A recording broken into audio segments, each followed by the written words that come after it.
रहो।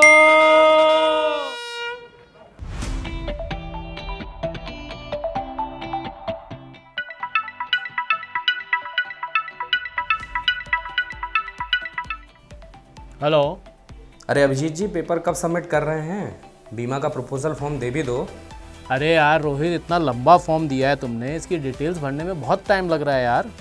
अरे ज़्यादा डिटेल्स मत उलझिए, बस यस नो भर कर दे दीजिए, या फिर साइन करके दे दीजिए, बाकी मैं कर दूंगा, मेरा तो रोज़ का है ये।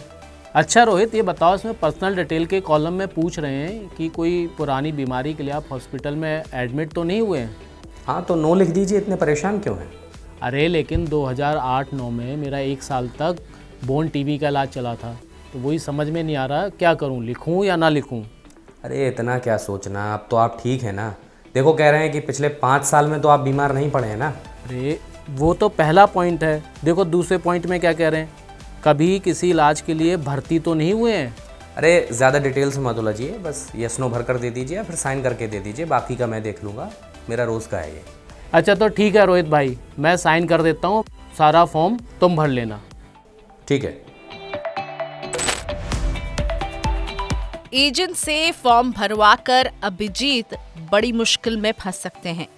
अक्सर अभिजीत जैसी गलती हो ही जाती है, क्योंकि टर्म इंश्योरेंस खरीदते वक्त 150 से 200 कॉलम का 8-10 पेज का प्रपोजल फॉर्म सामने रख दिया जाता है। इसे देखकर अभिजीत की तरह ही लोग परेशान हो जाते हैं, इस फॉर्म को भरने का शॉर्टकट तलाशने लगते हैं। और ऐसे में जब बीमा एजेंट कहता है कि सारी चिंता मुझ पर छोड़िए और साइन कर दीजिए, तो लगता है यही आसान रास्ता है। लेकिन ये आसान रास्ता आपके परिवार को बुरी तरह फंसा सकता है। पॉलिसी होल्डर के न रहने पर गलत भरे प्रपोजल फॉर्म के बेस पर क्लेम रिजेक्ट हो सकता है। सोचिए जरा, तब क्या बीतेगी आपके अपनों पर। टर्म इंश्योरेंस प्लान इसलिए खरीदा जाता है कि अगर घर का कमाई करने वाला गुजर जाए तो घर वालों को आर्थिक मदद मिल सके। लेकिन अगर ये मदद उन तक पहुंचे ही ना, तो ऐसा बीमा किस काम का। सालों साल तक प्रीमियम चुकाना फिजूल हो जाएगा। क्लेम लेने के वक्त अगर बीमा कंपनी को स्वास्थ्य से जुड़ी ऐसी कोई बात पता चले जिसका जिक्र प्रपोजल फॉर्म में ना हो, तो उसे नॉन डिस्क्लोजर माना जाता है। मतलब कि पॉलिसी खरीदने वाले ने तथ्य बताए नहीं या बीमारी और इलाज को छुपाया। पॉलिसी की शर्तों में साफ लिखा होता है कि अगर कोई तथ्य छुपाया और बाद में उसका खुलासा हुआ तो क्लेम खारिज कर दिया जाएगा। बीमा कंपनी ग्राहक की पुरानी बीमारियों के अलावा उनकी जीवन शैली और आदतों से जुड़े सवाल भी पूछती है अपने प्रपोजल फॉर्म में। इन सवालों का हाँ और ना में जवाब लिखना होता है। इसे आपको पूरी सच्चाई से बताना चाहिए। आप जब भी पॉलिसी प्रपोजल फॉर्म भर रहे हो तो आपको सारी इंफॉर्मेशन सही तरीके से देनी है।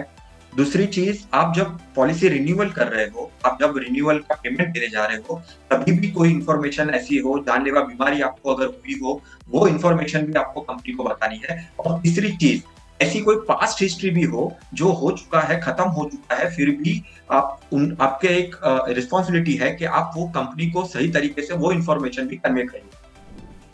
पुरानी बीमारी या ट्रीटमेंट के बारे में प्रपोजल फॉर्म में जानकारी देने पर कंपनी बीमा देने से मना नहीं करती, बल्कि 1000-2000 रुपए से प्रीमियम की कॉस्ट बढ़ जाती है।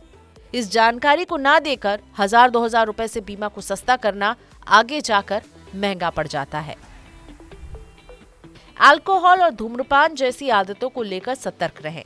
जब बीमा खरीदा तब अल्कोहल और धूम्रपान का सेवन नहीं करते थे, लेकिन आगे जाकर करने लगे, तो ऐसे में इसकी जानकारी बीमा कंपनी को देनी चाहिए। अगर पॉलिसी खरीदने के बाद अल्कोहल या धूम्रपान से जुड़ी कोई जानलेवा बीमारी में जान चली जाए, तब भी बीमा कंपनी क्लेम खारिज कर सकती है। कंपनी को पता होगा तो ज्यादा प्रीमियम वसूल लेगी या फिर पॉलिसी बंद कर देगी, लेकिन कम से कम आपको जीते जी पता तो होगा कि आपके बीमा का स्टेटस क्या है। टर्म इंश्योरेंस खरीदना जरूरी है, लेकिन इसे खरीदने का तरीका भी सही होना चाहिए। अभिजीत को टर्म इंश्योरेंस का प्रपोजल फॉर्म खुद ही भरना चाहिए और इसमें अपनी हर जानकारी को पूरी सच्चाई से दें। पुरानी बीमारी हो, इलाज हो गया हो और ठीक हो गए हो, ये भी बताएं। लाइफस्टाइल और आदतों के बारे में बताएं।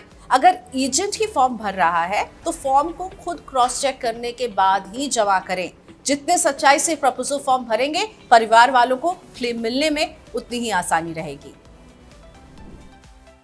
कहीं भी पत्थर की लकीर से नहीं लिखा है कि बीमा कंपनी में आपको क्या बताना है क्या नहीं, लेकिन इसे आधार बनाकर बीमा रिजेक्ट होता है। इसीलिए जागते रहिए।